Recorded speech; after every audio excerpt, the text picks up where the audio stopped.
여러분, 오늘 예수님이 제자들에게 너희는 나를 누구라 하느냐 이렇게 물으셔요. 이 질문 속에는 많은 것이 함축되어져 있습니다. 마치 시험 문제 같기도 하지요. 만약 예수님이 제자들을 지금 처음 만나신 자리, 처음 제자들을 부르신 자리에서 너희는 나를 누구라 하느냐라고 물으신다면 아직 알지도 못하는데요. 아직 예수님에게 뭐 배운 것도 없는데요. 예수님을 통해서 뭐 기적도 본 적도 없는데요. 우리가 예수님을 누구라고 말할 수 있겠습니까? 라고 하겠잖아요. 그런데 지금 이 질문을 하실 때의 그 시점을 보면 예수님의 공생의 3년 가운데 이제 1년이 남은 때입니다. 그러니 이미 제자들과 2년을 지나고 지금 이제 1년이 남은 시점입니다. 갈릴리 사역으로는 이제 복음서에 나오는 그 갈릴리 사역으로는 3차 사역이 되는 때입니다. 그러니 예수님과 더불어 많이 지나왔고 가르침도 받았고 예수님이 보여주신 기적도 보았던 제자들입니다. 그러니 예수님이 오늘 제자들에게 너희는 나를 누구라 하느냐라고 물으시는 이 질문에는 여러 가지 의미가 담겨져 있습니다. 제자들에게 묻기 전에 예수님은 사람들이 나를 누구라 하느냐라고 먼저 물으셨습니다. 예수님의 질문을 듣고 세간에서 사람들이 예수님에 대하여 어떻게 생각하는지 제자들이 예수님께 전합니다. 예수님을 세례 요한이라고 하는 사람도 있습니다. 예수님을 엘리야라고 하는 사람도 있습니다. 예수님을 선지자 중에 한 사람이라고 하는 사람도 있습니다. 마태복음에는 한 개가 더 덧붙여집니다. 예수님을 예레미야라고도 합니다. 라는 그런 세상 사람들의 생각을, 예수님에 대한 생각을 제자들이 전해줍니다. 세례 요한이라고 하는 것은 이미 그 시점에서 세례 요한은 헤롯에 의해서 목이 잘려 죽었습니다. 그런데 왜 세례 요한이라고 할까? 마태복음 14장 2절에 보면 헤롯이 예수님의 소문을 듣습니다. 막 기적을 일으키고 막 이런 소문을 듣고 헤롯이 두려워하면서 자기 신하들에게 이렇게 말합니다. 세례 요한이 죽은 자 가운데서 살아나서 이런 능력이 그 속에서 역사하는 거 아니냐라고 자기 신하들에게 말하는 장면이 나옵니다. 그러니 헤롯 왕뿐만이 아니라 사람들도 죽은 세례 요한이 살아난 거야, 그 능력이 바로 저 예수님에게 나타나는 거야 라고 하는 생각을 가진 사람들이 당시에 많았다라는 겁니다. 엘리야라고 하는 사람도 있습니다 라고 말할 때 그 근거가 있습니다. 말라기서 4장 5절에서 6절에 보면 말라기 선지자에게 하나님이 말합니다. 보라, 여호와의 크고 두려운 날이 이르기 전에 내가 선지자 엘리야를 너희에게 보내리니 라고 말하는 장면이 나옵니다. 그가 아버지의 마음을 자녀에게로 돌이키게 하고 자녀들의 마음을 그들의 아버지에게로 돌이키게 하리라 라고 해서 말라기 선지자의 그 예언의 말을 믿고 예수님이 바로 그 하나님이 보내신다고 하는 엘리야야 라고 하는, 그렇게 생각하는 사람들이 당시에 또 있었다라는 겁니다. 선지자 중에 한 사람입니다 라고 말하는 사람도 있었다. 이것도 신명기 18장 15절에 보면 모세를 통해서 하나님이 이리 말합니다. 네 하나님 여호와께서 너희 가운데 내 형제 중에서 너를 위하여 나와 같은 선지자 하나를 일으키리니 너희는 그의 말을 들을지니라. 하나님이 모세와 같은 선지자를 보내실 거라고 하는 말을 이미 신명기에서 들었기 때문에, 보았기 때문에 사람들은 모세와 같은 선지자를 하나님이 보내신 건가 봐 라고 예수님에 대해서 이렇게 생각하고 있었다라는 겁니다. 그 밖에도 유대인들의 전승에 따르면 이사야, 에스라, 예레미야 선지자가 오리라고 하는 그런 이야기들이 전해져 내려옵니다. 모두가 당시에는 죽었거나 존재하지 않는 사람들이 살아나서 바로 예수님이 바로 그분들 중에 한 분으로 오신 거야 라고 생각하는 사람들이 많았다라는 겁니다.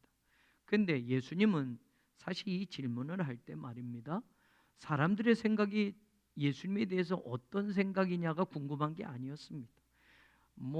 선지자 중에 한 사람이라고 생각하든 엘리야라고 생각하든 세례 요한이라고 생각하든 예레미야라고 생각하든 그것이 지금 예수님이 듣고 싶은 대답이 아니었다라는 겁니다. 예수님은 사람들의 생각이 어떤지 들어보고서 제자들에게 바로 물으셨습니다. 너희는 나를 누구라고 하느냐? 사실은 예수님이 이 질문을 하고 싶으셨던 겁니다.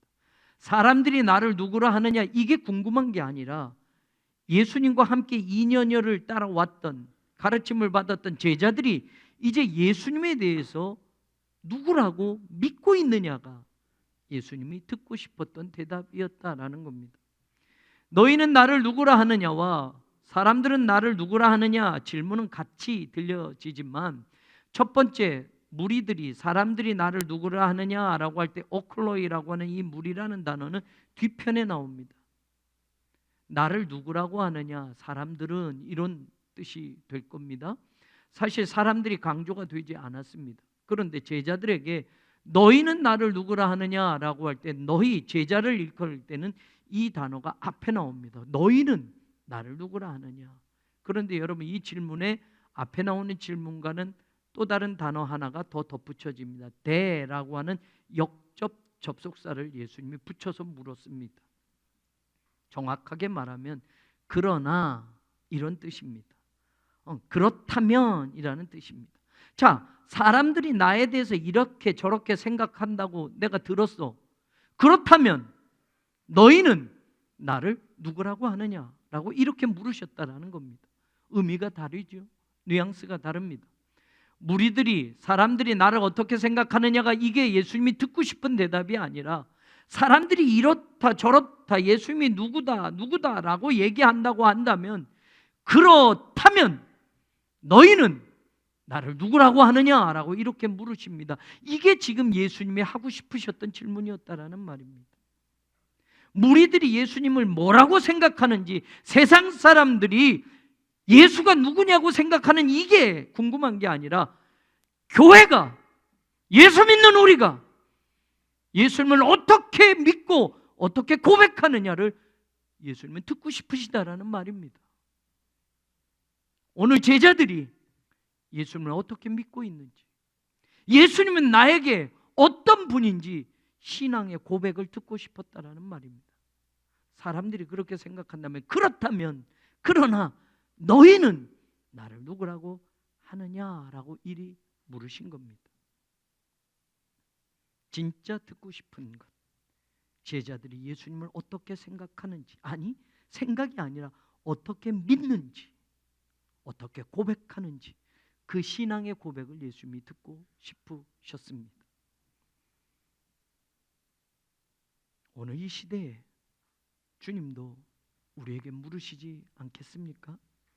세상에서 예수님에 대해서 어떻게 생각하느냐, 이게 지금 주님이 관심 갖고 궁금한 게 아니라, 교회가 예수님을 어떻게 믿고 있는지, 목사들이, 장로들이, 성도들이 예수님에 대한 신앙 고백을 어떻게 하고 있는지, 그게 지금 주님은 궁금하시다라는 겁니다.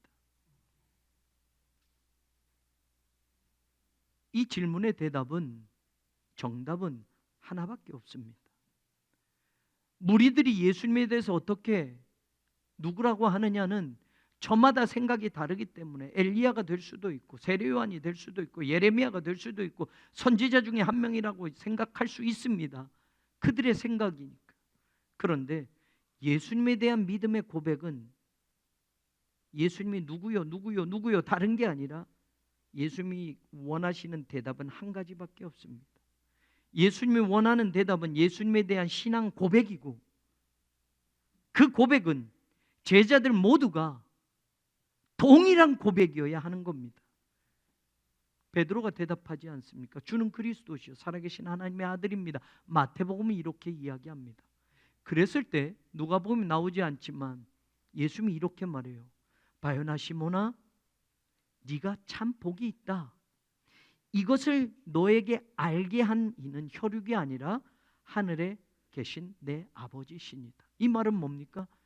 그 말이, 그 고백이 내가 듣고 싶었던 거다라는 겁니다. 예수님은 그리스도시고 살아계신 하나님의 아들입니다라는 이 대답, 또 다른 대답이 있고 또 다른 대답이 있고, 제자들이 그러면 마태 너는, 그러면 요한 너는, 이렇게 물으시지 않고 베드로의 그 고백 하나를 들으시고 네가 복되도다. 나에 대한 이런 신앙 고백을 할 수 있게 그것을 알게 아니는 혈육으로, 인간적인 생각으로가 아니라 하늘에 계신 아버지께서 주신 것이야 라고 말합니다. 이게 내가 듣고 싶었던 대답이다. 이게 너희들 입에서 공통으로 고백되어져야 할 신앙이다라는 것을 예수님이 인정하셨다라는 말입니다. 오늘 우리가 읽은 누가복음에는 마태복음처럼 길게 나오지 않고 하나님의 그리스도시입니다 라고 되어 있니 조금 뭔가 문장이 좀 어색하게 들립니다. 하나님의 그리스도다. 근데 여러분 히라보 문법이나 히라보의 의미로 보면 이게 전혀 어색하지 않습니다. 톤 크리스톤 투 데우, 하나님의 그리스도이십니다. 우리 문법에는 하나님의라고 해서 소유격, 속격밖에 해석이 안 되지만 히라보에는 이게 탈격이 되어서 하나님의로도 해석이 될 수 있고, 그리고 무엇뭐로부터 혹은 무엇뭐로 말미암아라고 이 조사가 이렇게 해석이 될 수가 있습니다. 그러면 더 히라보적인 번역으로 한다면 하나님으로부터 그리스도다, 하나님으로 말미암은 그리스도다라고 고백되어지는 겁니다. 그런데 그리스도는 우리가 예수님을 그리스도로 고백하지만 그리스도라는, 크리스토스라는 이 단어는 크리오라고 하는 동사, 기름을 붓다라고 하는 동사에서 나온 명사에서 크리스토스는 원래 의미는 기름 부음을 받은 자라는 뜻입니다.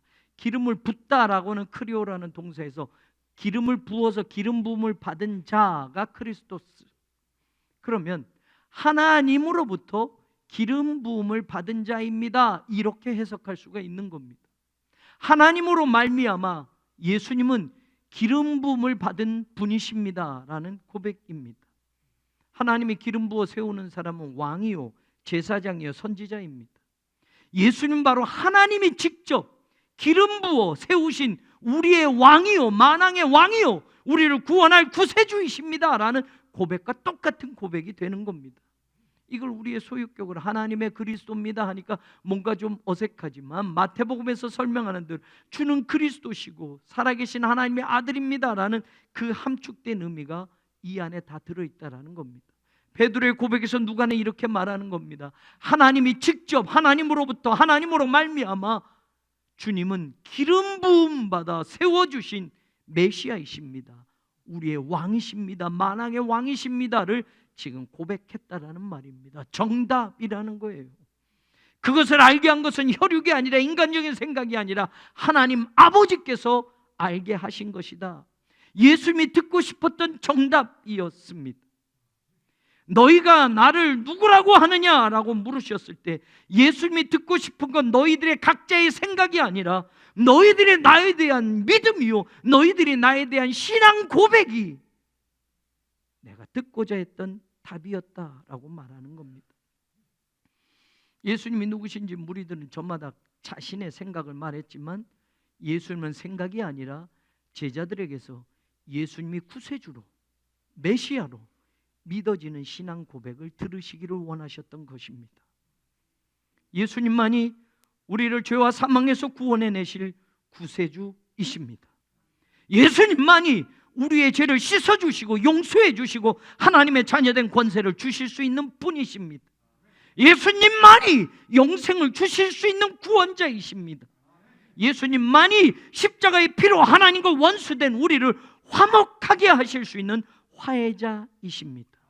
예수님 말고 또 다른 사람이, 또 다른 누구가 그 일을 할 수 있는 것이 아니라 오직 예수님만이라는 것을 우리는 고백할 수 있어야만 합니다. 종교다원주의 시대가 되었습니다. 사람들의 지식이 많이 넘쳐납니다. 성서 해석도 저마다 다릅니다. 예수 말고도 구원의 길이 있다고 말하는 사람들이 있습니다. 예수님이 듣고 싶은 건 교회가 고백하는 그 믿음이 예수님 말고도 다른 것이 있습니다, 이 고백이 아니라 오직 예수님만이 우리의 구세주입니다 라는 이 고백을 2000년이 지나도 예수님 우리에게 분명히 우리의 입술로 고백되어지기를 원하신다라는 것을 놓치지 마시기를 바랍니다. 나는 부활이요 생명이니 나를 믿는 자는 죽어도 살겠고 무릇 살아서 나를 믿는 자는 영원히 죽지 아니하리라. 오빠 나사로가 죽은 마르다에게 예수님이 이리 말합니다. 그리고 이것을 네가 믿느냐라고 물으셨습니다. 생각하느냐가 아니라 이걸 믿느냐? 내가 부활이고 생명이고 나를 믿으면 죽어도 살고 살아서 믿는 자는 영원히 죽지 아니할 것을 믿느냐라고 마르다에게 물으셨습니다. 예수님에 대한 믿음, 그 믿음을 고백하는 신앙을 예수님은 우리로부터 들으시기를 원한다라는 겁니다. 너희는 나를 누구로 하느냐? 이 말은 무리들에게 적용해서 그들이 뭐라고 생각하는지, 예수님에 대해서 이런 생각 저런 생각하는, 그게 예수님이 듣고 싶은 게 아니라 너희는, 내 제자는, 교회는 나를 어찌 믿고 있느냐? 나에 대한 믿음의 고백이 너의 입술로부터 어떻게 고백되어지고 있느냐? 이것을 물으시는 것이지 예수님에 대한 생각을 물으시는 게 아니다라는 겁니다. 생각하는 것을 말하는 것과 믿는 것을 고백하는 것은 분명히 다릅니다. 혹시 우리가 살아오면서 30년, 20년 교회를 다녔다고 하는데 우리가 예수에 대한 생각만 가지고 살아오지는 않았습니까? 예수에 대한 생각만 말하면서 살지 않았습니까? 예수님이 나의 구세주이고 죄와 사망의 권세에서 나를 구원해낼 유일한 메시아이시고 주님이시라는 이 고백이 예수 믿으면 잘되고 예수 믿으면 복받고 교회 다니면 잘되고 성공하고 이것으로 대치되어서 예수님에 대한 신앙의 고백이 아니라 예수님에 대한 나의 욕심에 대한 생각만 가지고 우리가 예수님을 따라오지는 않았느냐라는 말입니다. 신앙은 믿고 고백하고 그 믿음으로 살아가는 것이어야 합니다. 생각은 말입니다. 환경이 바뀌고 조건이 바뀌면 생각도 달라집니다. 예수 믿으면 잘 된다며, 예수 믿으면 성공한다며, 교회 다니면 축복받는다며, 그런데 왜 내 삶이 이래? 내 환경이 왜 이래? 내게 왜 이런 불의한 일이, 내게 왜 이런 불행한 일이 겹쳐지는 것이야? 생각이 달라지고 예수를 버리게 되는 것처럼 말입니다. 그러나 내가 믿은 예수님, 나의 구세주이신 예수님, 유일한 구원의 길이신 예수님을 믿음으로 고백했으면 인생의 조건이 험악해지고 인생의 환경이 아무리 나빠져도 그 믿음의 고백대로 끝까지 믿고 나아가고 사는 것, 이게 신앙이라는 겁니다. 저는 우리 성도들이 교인으로 머무르는 사람들이 아니라 성도로 살아가는 사람들이 되기를 원합니다. 교인은 교회만 다니면 교인이 됩니다. 그러나 성도는 내 믿음으로, 내 입술로 예수님을 구세주로 고백하는 사람들만이 성도가 될 수 있는 겁니다. 아직도 예수님에 대한 이 믿음의 고백을 하지 못한 채 교회만 20년, 30년 다니는 교인들은 없습니까? 저는 우리 성도들 모두가 내 입으로 예수를 그리스도로 고백할 수 있는, 그리고 내 삶으로 그렇게 믿고 살아갈 수 있는 그런 하나님의 백성들이 되기를 원합니다.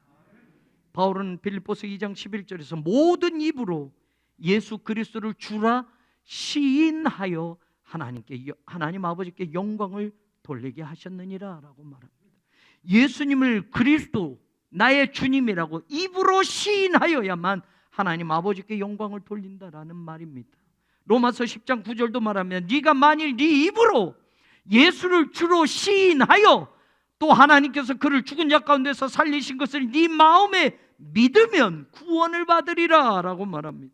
마음으로 믿었으면 네 입으로 예수님을 주로 시인하여 구원을 받으리라 라고 말하는 겁니다.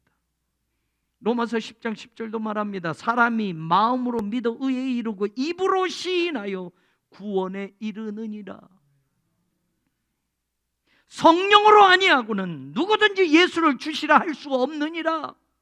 내 생각으로는 예수를 저마다 이렇게 저렇게 생각할 수 있지만 예수님이 나의 구세주이십니다. 입으로 시인하고 고백할 수 있는 건 성령을 통해서만 그 믿음이 주어질 수 있고 그 믿음의 진실함이 고백되어질 수 있다고 바울은 이야기하는 겁니다.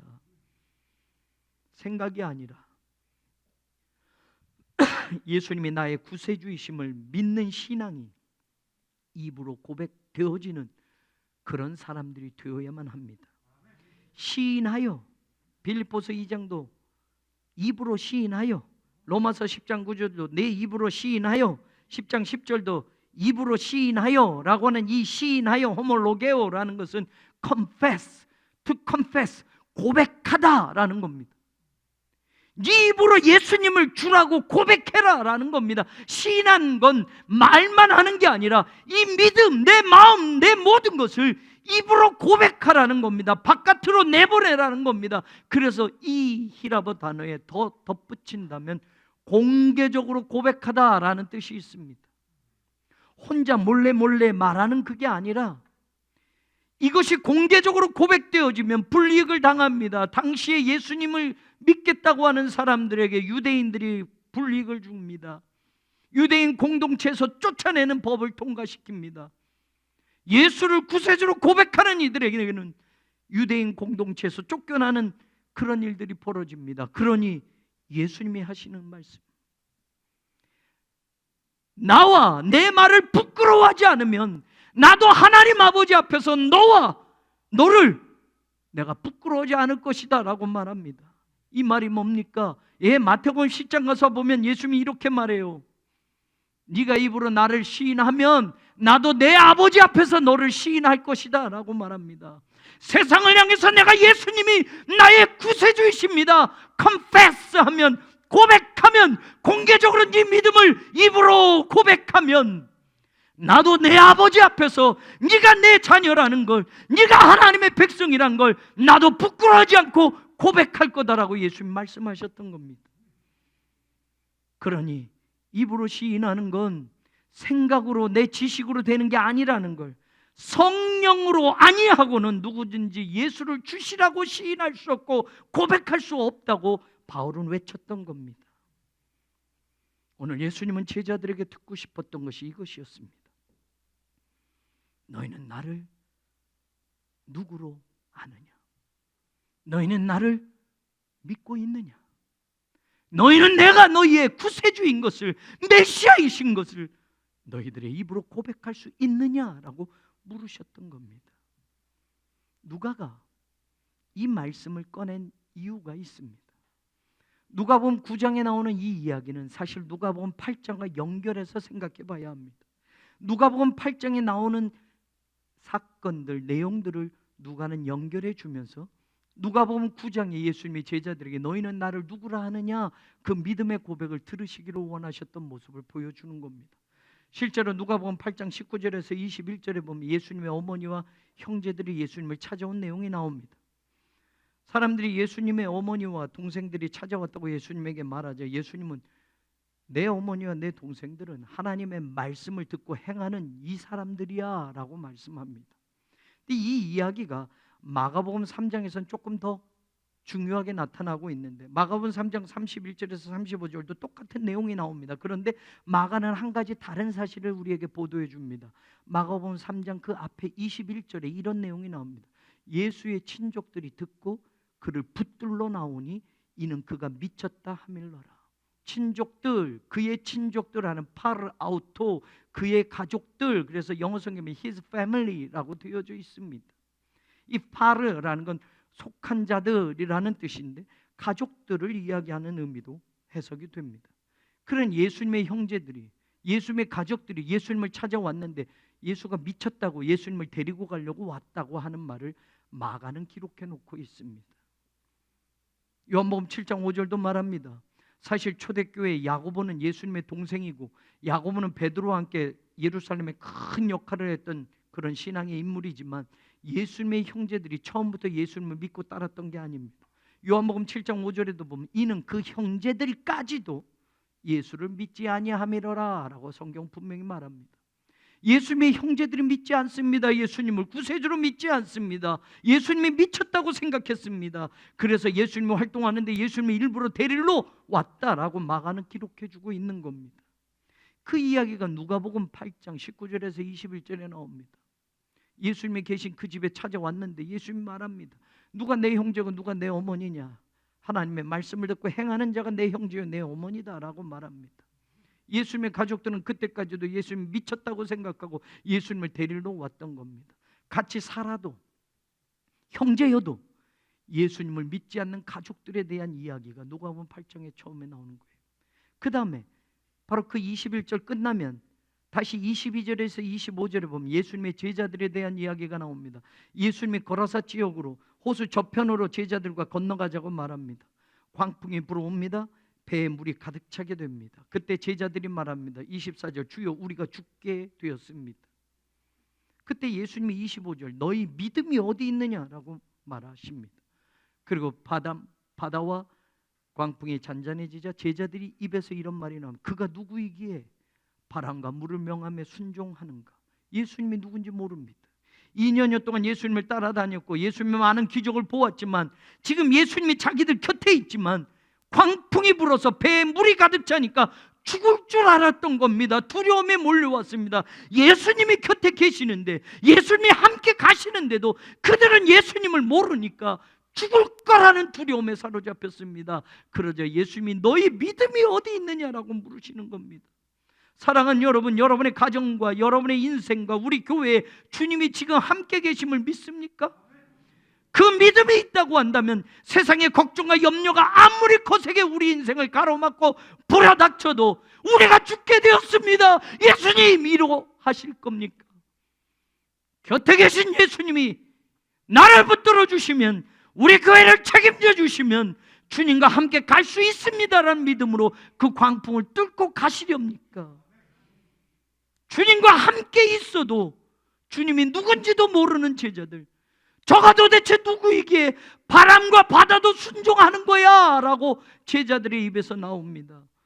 예수님의 제자들이어도 예수님을 모르는 지금의 모습을 보여주고 있습니다. 믿음 없는 모습을 보여주고 있습니다. 그 이야기가 끝으로 또 보면 거라사 지역에 도착합니다. 누가복음 8장 26절에서 39절 길게 연결이 됩니다. 여기서 군대 귀신 들린 자를, 귀신을 쫓아내주지 않습니까? 그 사람은 지역 동네 사람들에게 많은 피해를 줬던 사람들입니다. 점점 더 거세져서 험악해져서 아무도 그를 제어할 수 없었던 그런 상태였습니다. 그런데 예수님이 그에게 귀신들을 쫓아내버리십니다. 군대 귀신이었습니다.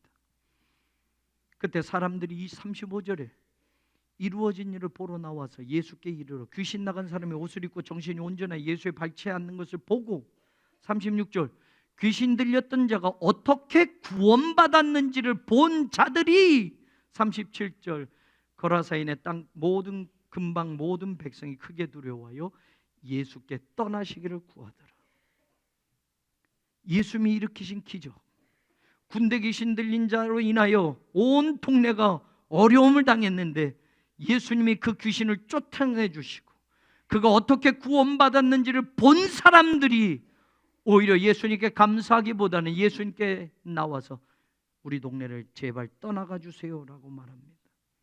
기적을 보고도 믿지 않는 사람들의 이야기를 누가는 기록해 주고 있는 겁니다. 어떻게 구원받았는지 눈으로 확실히 보고서도 예수님을 떠나가라고 외쳤던 그들에 대한 이야기를 보여주는 겁니다. 예수가 누군지 알았다면 오히려 붙들어야 되는데 예수님이 누군지 모르는 안타까움의 모습을 보여줍니다. 그 다음에 이어서 나오는 사건이 누가복음 8장 40절 56절 바로 야이로의 이야기가 나옵니다. 외동딸이 있었습니다. 병에 걸려 죽게 되었습니다. 그리고 야이로는 예수님을 찾아옵니다. 내 딸을 살려주십시오. 그리고 예수님을 자기 집으로 모시고 갑니다. 가는 도중에 12년 동안 혈루증을 앓던 여인을 예수님이 만났고 그 여인이 고침을 받습니다. 그 사이에 시간은 지체됐고 야이로의 외동딸 12살짜리는 죽습니다.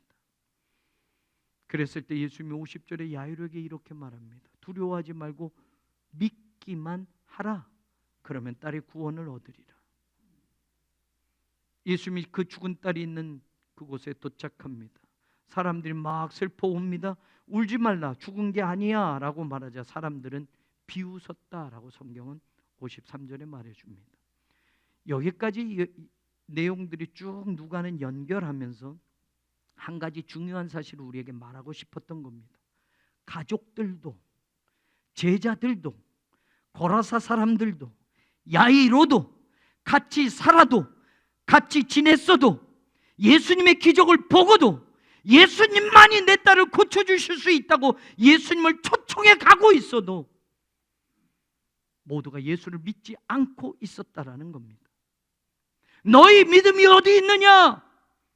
형제들까지도 예수를 믿지 않았다. 어떻게 구원받았는지를 본 자들이 예수께 떠나시기를 구하더라.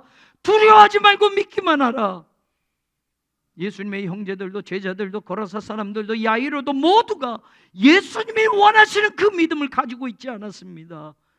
예수님과 같이 살아도, 예수님과 같이 지냈어도, 예수님을 초청해서 모시고 가도 예수님이 누구신지도 모른 채 지금 지나가고 있다는 겁니다.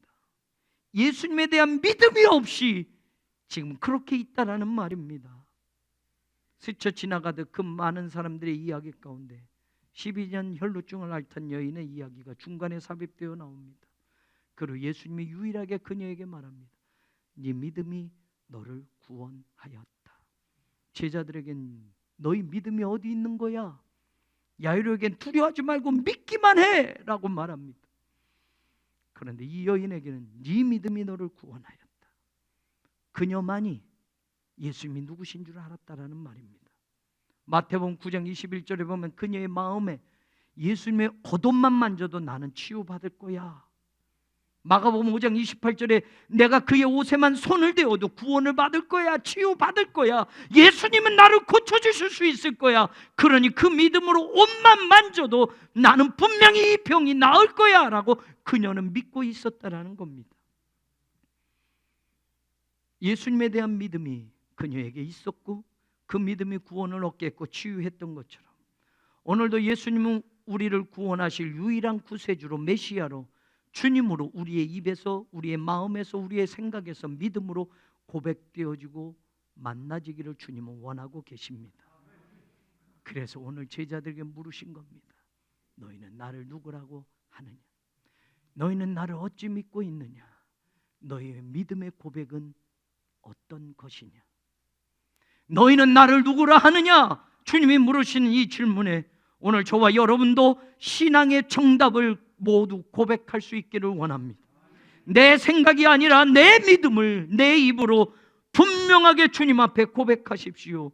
주님은 그리스도십니다. 살아계신 하나님의 아들이십니다. 주님만이 나를 구원해 주실 유일한 구세주이십니다. 예수님의 십자가가 나를 죄와 사망의 권세에서 해방시켜 주셨습니다. 예수님의 보혈이 나의 더럽고 추한 모든 죄를 흰눈보다 더 깨끗하게 씻어 주셨습니다. 길이요 진리요 생명이신 예수님으로 말미암지 않고는 하나님 아버지께 내가 갈 수 없습니다. 예수님의 십자가와 부활의 복음이 오늘 나를 살리셨고 나에게 영생을 주셨으며 내 죄를 사해 주셔서 하나님의 자녀가 되는 권세를 주셨습니다. 생명나무 주일 영적 추수를 다음 주에 우리는 하고자 합니다.